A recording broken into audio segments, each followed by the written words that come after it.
Hello అందరికి welcome back to Dolly dumplings. ఇవాల్టి video వచ్చేసి పప్పు చెక్కల్ని ఎలా చేసుకోవాలో ప్రాసెస్ ఏందో చూసేద్దాము. టేస్ట్ చాలా బాగుంటాయండి. మీరు ఒకటి తినాలనుకుంటే ఒకటికి బదులు మీరు 4, 5 తింటారు, అంత బాగుంటాయి. అలాగే నేను చెప్పినట్టు ఫాలో చేశారంటేను మీరు ఎప్పుడు చేసినా ఈ పప్పు చెక్కలు టేస్టీగా క్రంచీగా చాలా బాగా వస్తాయండి. ఇప్పుడు ప్రాసెస్ చూసేద్దాము. దీనికోసం ముందుగా ఒక కప్పుని తీసుకొని ఇందులో 2 టేబుల్ స్పూన్లు పెసరపప్పు, అలాగే 2 టేబుల్ స్పూన్లు సగ్గుబియ్యం వేసుకొని ఇవి మునిగే వరకు నీళ్ళను పోసుకొని ఒక అరగంట పాటు నానబెట్టుకోవాలి. వీటిని పక్కకు పెట్టేసుకొని మనం పిండిని కలుపుకోవాలండి. పిండిని మిక్స్ చేసుకోవడం కోసం కాస్త వెడల్పుగా ఉన్న ప్లేట్లో పిండిని వేసుకోవాలి. నేను ఇక్కడ 1/2 కేజీ పిండిని తీసుకున్నానండి. నేను ఇక్కడ పొడి పిండితోనే చేస్తున్నాను. ఇప్పుడు ఇందులో 1/2 టేబుల్ స్పూన్ సాల్ట్ వేసుకొని ఈ సాల్ట్ మొత్తం పిండికి పట్టేలాగా ఒకసారి కలుపుకోవాలి. ఇప్పుడు ఇందులో నేను ఒక పావు కప్పు వరకు బాగా వేడిగా ఉన్న నెయ్యిని వేసుకుంటున్నానండి. మీరు నెయ్యికి బదులు బటర్ కానీ లేదా ఇంట్లో చేసిన వెన్నను కూడా వేసుకోవచ్చు. ఇప్పుడు ఈ పిండిని ఈ నెయ్యికి పట్టేలాగా బాగా మిక్స్ చేసుకోవాలి. మీరు నెయ్యికి బదులు కూడా డాల్డాను కూడా యూజ్ చేయొచ్చండి. అంతేగాని నూనెను మాత్రం వేయొద్దు. నూనెను వేసారంటేను చెక్కలు అనేది గట్టిగా వస్తాయి. ఇప్పుడు ఈ పిండిని పక్కా పెట్టుకొని ఇందులో వేసుకోవడానికి మసాలాని ప్రిపేర్ చేసుకోవాలి. దీనికోసం ఒక మిక్సీ జారుని తీసుకొని ఇందులో 3 లేదా 4 కారం గల పచ్చిమిర్చిని వేసుకోవాలి. అలాగే 2 ఇంచులు అల్లం ముక్కలు, 5, 6 వెల్లుల్లి రబ్బలు, ఇందులోనే 1 టేబుల్ స్పూన్ జీలకర్ర వేసుకొని మూత పెట్టుకొని కచ్చా పచ్చాగా మిక్సీ పట్టుకోవాలండి. మెత్తగా అయితే మిక్సీ పట్టుకోవద్దు. ఇవి అక్కడక్కడ తగులుతూ ఉంటేనే టేస్ట్ బాగుంటాయి. ఇలా మిక్సీ పట్టుకున్న ఈ పేస్ట్ని మనం ముందుగా కలిపి ఉంచుకున్న పిండిలో వేసుకోవాలి. అలాగే సన్నగా కట్ చేసుకున్న కొత్తిమీర, కరివేపాకును కూడా వేసుకొని ఈ పిండికి మొత్తం పట్టేలాగా బాగా కలుపుకోవాలి. చూడండి, ఇక నేను వీడియో క్లిప్లో చూపించే విధంగా బాగా కలుపుకోవాలి. ఇలా కలుపుకున్న తర్వాత మనం ముందుగా నానబెట్టుకున్న పెసరపప్పు, సగ్గుబియ్యాన్ని కూడా వేసుకోవాలండి. ఇక్కడ పెసరపప్పు, సగ్గుబియ్యం అనేది బాగా నాని ఉండాలి. అప్పుడే టేస్ట్ అయితే బాగుంటుంది. ఇవి నీళ్ళతో కూడా వేసుకొని ఈ పిండి మొత్తానికి పట్టేలాగా బాగా మిక్స్ చేసుకోవాలి. ఇలా కలుపుకున్న తర్వాత ఇప్పుడు ఇందులో సాల్ట్ సరిపోయిందో లేదో చెక్ చేసుకొని సాల్ట్ని అడ్జస్ట్ చేసుకోవాలండి. మరి సాల్ట్ ఎక్కువైపోయినా కానీ ఈ పప్పు చెక్కలు అనేది బాగోదండి. మనం స్నాక్స్గా తినే ఏ రెసిపీలో అయినా కానీ సాల్ట్ కొంచెం తక్కువగా ఉంటేనే బాగుంటాయి. ఇలా బాగా మిక్స్ చేసుకున్న తర్వాత ఇప్పుడు ఇందులో బాగా కాచుకున్న వేడి నీళ్ళని కొద్ది కొద్దిగా వేసుకుంటూ ఈ పిండి మొత్తాన్ని చపాతీ పిండి కన్నా సాఫ్ట్‌గా కలుపుకోవాలండి. మరీ గట్టిగా కలిపేశారంటేను ఈ పిండి ఆరిపోయి చెక్కలనేది విరిగిపోయే ఛాన్సెస్ ఉంటాయి. దానికోసమే వీటిల్ని కాస్త చపాతీ పిండి కన్నా సాఫ్ట్‌గా కలుపుకోవాలి. అలాగే మీరు ఒకేసారి వాటర్‌ని యాడ్ చేశారంటేను ఈ పిండి లూజ్ అయిపోయే ఛాన్సెస్ ఉంటాయి. చూడండి, ఈ విధంగా కలుపుకున్న తర్వాత ఈ పిండిని కనీసం ఒక 15 నిమిషాల పాటు నానబెట్టుకోవాలండి. ఈ పిండి ఆరిపోకుండా దీని మీద మూత గాని లేదా ఏదైనా తడి క్లాత్‌ని వాటర్ మొత్తం పిండేసి ఈ పిండి మీద కవర్ చేసుకొని పక్కకు పెట్టుకోవాలి. ఇప్పుడు ఏదైనా పాలిథీన్ పేపర్‌ని తీసుకొని ఈ పాలిథీన్ పేపర్ మీద ఒక టేబుల్ స్పూను ఆయిల్‌ని వేసుకోవాలి.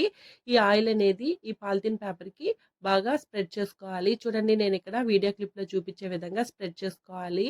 ఇలా చేయడం వల్ల మనం చెక్కలు ఒత్తుకున్నప్పుడు అంటుకోకుండా ఈజీగా వచ్చేస్తాయండి. అలాగే ఒక లగేజ్ కవర్‌ని తీసుకొని ఏదైనా ఫ్లాట్‌గా ఉన్న గిన్నెని గానీ లేదా చెంబును గానీ గ్లాసుని గానీ ఆ కవర్‌లో పెట్టుకొని ఇక్కడ నేను వీడియో క్లిప్‌లో చూపించే విధంగా కవర్ మొత్తాన్ని టైట్‌గా లాగి ఏదైనా క్లాత్ గానీ లేదా దారం గానీ రబ్బర్ గానీ వేసి కట్టేసుకోవాలి. చూడండి, ఇలా కట్టుకున్న తర్వాత ఇప్పుడు ఈ కవర్‌కి గూడా కొద్దిగా ఆయిల్‌ని అప్లై చేసుకోవాలండి. ఇలా అప్లై చేసుకొని పక్కకు పెట్టుకోవాలి. ఇప్పుడు 15 నిమిషాల తర్వాత మనం ముందుగా కలిపి ఉంచుకున్న పిండిని ఒకసారి మళ్ళీ బాగా మిక్స్ చేసుకోవాలి. మీకు ఒకవేళ పిండి టైట్ అయిపోయినట్టు గట్టిగా అయిపోతే మాత్రం మనం ముందుగా కాచిపెట్టుకున్న వాటర్‌ని కొద్దిగా యాడ్ చేసుకొని మళ్ళీ పిండిని కలుపుకోవచ్చండి. అలాగే సాల్ట్ సరిపోకపోయినా కానీ ఆ వాటర్‌లోనే కొద్దిగా సాల్ట్‌ని వేసుకొని మిక్స్ చేసుకొని పిండి మీద స్ప్రింకిల్ చేసుకొని పిండిని ఒకసారి కలుపుకోవచ్చు. ఇలా కలుపుకున్న తర్వాత మీకు ఈ పప్పు చెక్కలు ఏ సైజులో కావాలో దానికి తగ్గట్టు కొద్ది కొద్దిగా పిండిని తీసుకొని రౌండ్ బాల్ లాగా చుట్టుకోవాలి. అన్నీ ఒకేసారి చేసేసుకున్నారంటే మాత్రం ఈ పిండి ఆరిపోయి చెక్కలనేది విరిగిపోతాయి. దానికోసమే కొద్ది కొద్దిగా చేసుకోవాలి. అలాగే మీకు అన్నీ ఒకే సైజులో కావాలంటే ఏదైనా స్పూన్‌తో నేను ఇక్కడ వీడియో క్లిప్‌లో చూపించే విధంగా పిండిని తీసుకొని రౌండ్‌గా చుట్టుకోవడమేనండి. ఇక్కడ నేనైతే అలా ఏమి చేయట్లేదు. నార్మల్‌గానే చేసేస్తున్నాను. ఇలా పిండి మొత్తాన్ని రౌండ్ బాల్‌గా చుట్టుకొని రిమైనింగ్ పిండిని కవర్ చేసుకొని పక్కకు పెట్టుకోవాలి. ఇలా రౌండ్ బాల్‌గా చుట్టుకున్న ఈ పిండిని మనం ముందుగా పాలిథీన్ కవర్‌కి ఆయిల్‌ని అప్లై చేసుకున్నాం గదా! ఆ కవర్ మీద కాస్త డిస్టెన్స్‌లో ఉండేలాగా పెట్టుకోవాలి. చూడండి నేనిక్కడ వీడియో క్లిప్‌లో చూపించే విధంగా కొంచెం కొంచెం గ్యాప్ ఉంచి పెట్టుకోవాలి. ఇలా అన్నిటిని కవర్‌కి ఎన్ని సరిపోతాయో అన్ని పెట్టుకొని, మనం ముందుగా కవర్‌కి ఆయిల్‌ని అప్లై చేసుకున్నాం గదా! ఈ చెంబుతో ఇక్కడ వీడియో క్లిప్‌లో చూపించే విధంగా గట్టిగా నొక్కినట్టు ప్రెస్ చేసుకోవాలి. అలా అని మరీ గట్టిగా నొక్కియకూడదండి. పలచగా అయిపోతాయి. అలా అని మందంగా గూడా ఈ పప్పు చెక్కలు ఒత్తుకోకూడదు. చూడండి ఇలా అంటుకున్నా గానీ ఈజీగా వచ్చేస్తాయి. మనం ఆయిల్‌ని అప్లై చేసుకోవడం వల్ల. అదే విధంగా రిమైనింగ్ బాల్స్‌ని గూడా ఈ పప్పు చెక్కల్లాగా అన్నిటిని ప్రెస్ చేసుకొని పక్కకు పెట్టుకోవాలండి. అంతా పిండిని ఒకేసారి పప్పు చెక్కల్లాగా ఒత్తుకోకూడదండి. అలా ఒత్తుకున్నారంటేను మనం చేసేలోగా పిండి ఆరిపోయే ఛాన్సెస్ ఉంటాయి.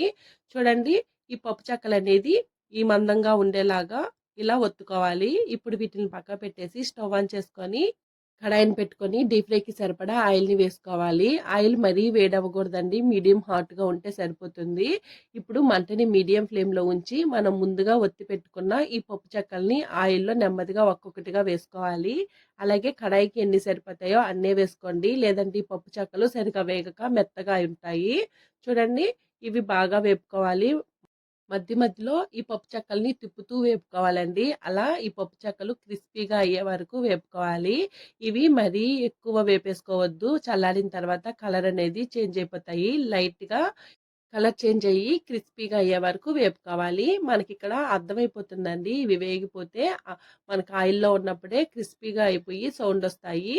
చూడండి ఇలా వేపుకున్న తర్వాత వీటిల్ని ఆయిల్‌లో నుంచి డ్రైన్ చేసుకొని పక్కకు పెట్టుకోవాలి.